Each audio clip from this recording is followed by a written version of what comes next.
Electricity Minister Dr. Kgosientsho Ramokgopa hopeful of government's efforts to end load shedding. He says there's been a significant improvement in the energy availability factor, which enabled Eskom to reduce rolling power blackouts. In his briefing just a short time ago, Ramokgopa revealed that the country experienced about 600 hours less of load shedding last December compared to the same period in the previous year. The period of December and the year that was, we have experienced load shedding hours of about 1,800 hours of load shedding.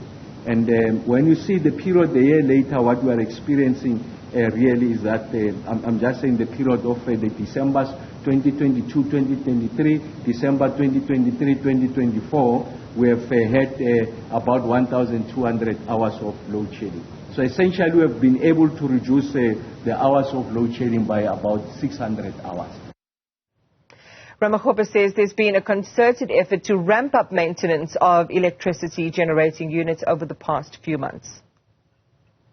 I'm happy to say to the country that over that period of 12 months, January 2023 to January 2024, we have been able to get back 3,510 megawatts as a result of this intervention. And these interventions are not complete. I mean, there's still additional work that we must do at Tutuka, like I said. There's additional work that continues to be done at Kandal and Manta and the other power stations.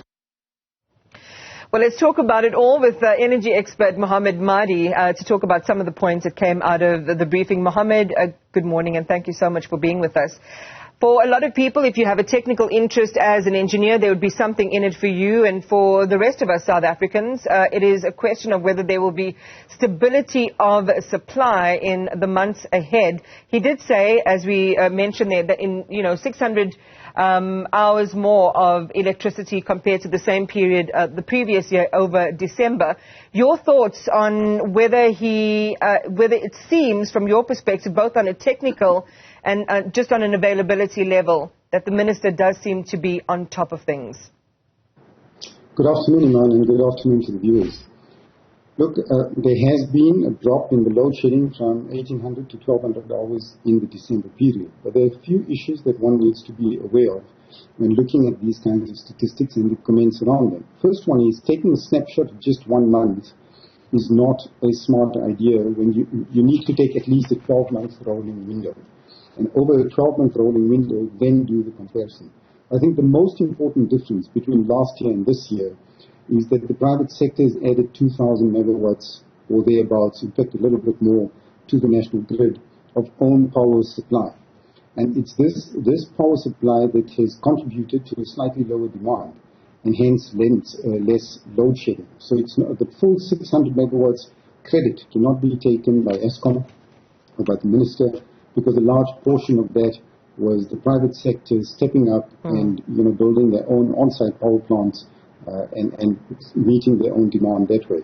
Going forward, I think the big issue is, the ministers made certain comments, and look, one has to commend what has been done so far and the work that has been done.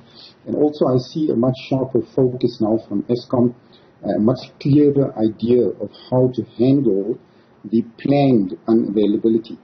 But what's not possible, and the elephant in the room, is the unplanned availability. So those breakdowns and those outages that are unplanned. And unfortunately, no promises can be made about those. And pardon me, I did say 600 hours. I meant 600 megawatts, as you've just corrected there, Mohammed. Thanks for that. He did say we have learned lessons. We of course saw what happened with Kendall, and he's talking about a number of lessons that have been learned by the engineers and the team. They are going to have temporary setbacks, and whatever they've learned, they're going to share with other power stations. But judging from what you're sharing now, it doesn't seem as if you have full faith in that. Well, look, these are power stations that are close to the end of life.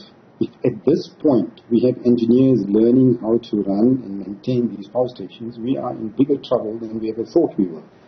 At this point, it should be second nature. We should know exactly what to do and how to do it on those power stations, what processes, what maintenance, etc. needs to happen.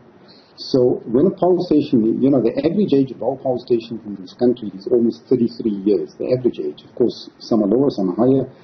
But when we have an average age of 33 years, you would expect that an organization such as Eskom is completely and totally competent. And it's clear that that is not the case. So this is not really so much a government issue, but it's very clear that Eskom is struggling with an old fleet. And look, one has to be fair. For many historical reasons, Eskom is struggling with this, and we have an old fleet. So the bottom line is that as a country, we cannot depend on this fleet alone for the kind of economic growth that we need.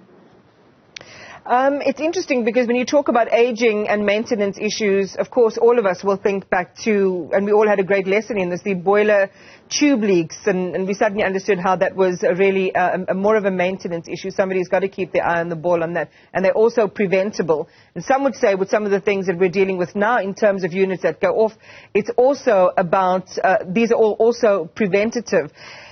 As the minister then and his team, tries to explain to the public what they're doing, I mean, he did say they've got back 3,510 megawatts as a result of their interventions over between 2023 and 2024. I think January, he said, of both those years. So on the one hand, they seem to be clawing back, but if they're not doing, proper planning, proper prevention, we are not likely to see some of the promises that he's making bear fruit. Mohamed, is that correct? I think that is correct. Look, we need to remember that the demand in the country is not a stationary target, and the maximum demand. So the maximum demand increases every quarter, every half, every year. And the minister and the Eskom team are still working on a fixed number.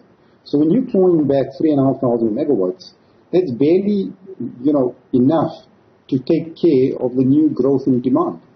Let alone the fact that we are 10 to 14,000 megawatts under what we should be for a good, stable grid. So this is, as a public and as a media, what we need to keep in mind and what we need to hold Eskom and anyone who's in power accountable to is that we need a stable grid. For us to have a stable grid, we need at least 14,000 megawatts more of generation capacity, stable, sound generation capacity. And we are very far from that. So if you're plowing back, 600 megawatts here and 3,500 megawatts there, that's simply not enough. So the 14,000 is also based on current demand. That demand itself is growing by at least GDP and in fact more than GDP. So this is the actual numbers that we need to work with. Yeah, it's interesting because when you think about what you're saying, you need a lot of things to work together at the same time and be able to guarantee that to be able to make promises, whether it is to the private sector or to the public at large, there will be stability of supply. And that then is problematic because as we've seen, we can be promised a stage today, during the course of the day move stages, and notwithstanding the fact that when power comes back on, sometimes the individual transformers in municipalities can't handle it, and those then go offline, so people are left without power for extended periods. What should the public take out of this news conference, Mohamed? Look, I think the public needs to be skeptical about any promises that are made, but on the other hand, it's very clear that there is a lot of effort, there is a lot of energy, no pun intended, and, a lot more focus now from the minister down to Eskom and all related parties. So that's good, and we need that to continue. We certainly need to encourage and support the kind of initiatives that are underway. But at the same time, we also need, the ministers and anybody else to be clear that you can't be making promises around things that are out of your control. The system right now is not within control. So we need to get to a more controlled system, and we need to restrict what we say to what, we are capable of promising and delivering on. And we're very far from that, unfortunately. So we heard also about planned maintenance from March, and, it's conventional wisdom now, maintenance is absolutely key. But given that and some of the uncertainties in the system itself, Mohamed, how should people be preparing when it comes to power? Look, I think it's very important, it's very smart to have, on-site power generation as far as you can, especially if you are a business. Battery energy storage is now cheaper and a cheaper alternative than diesel. And that's a very smart way to go about mitigating the effects of load shedding. And of course, this applies to residences as well as businesses and larger industrial companies. So I think the private sector, as well as the citizens and individuals, need to take matter into their own hands in a positive way and start building as much of their own capacity as they can. And in tandem with that, we need government to increase and extend the incentives that currently exist for businesses and individuals to build their own solar plants, to install their own battery energy storage solutions, etc. Mohamed, thank you very much for that. And of course, that will always be the purview of the privileged, because not everyone does have access to that. But we have to be thinking about our access to power a little bit differently, I think, is what you are saying in the main. Mohamed Madhi, thank you very much for sharing with us your perspective. And as you heard there, for us to have a more credible idea of what the minister is saying and the promises he is making, we need more of a bigger diagnostic. For example, a 12-month snapshot of electricity availability to be able to make some of the promises, projections and assessments that he did in that news conference. We'll continue to talk about this one because it's a big story and affects the economy and our lives as well.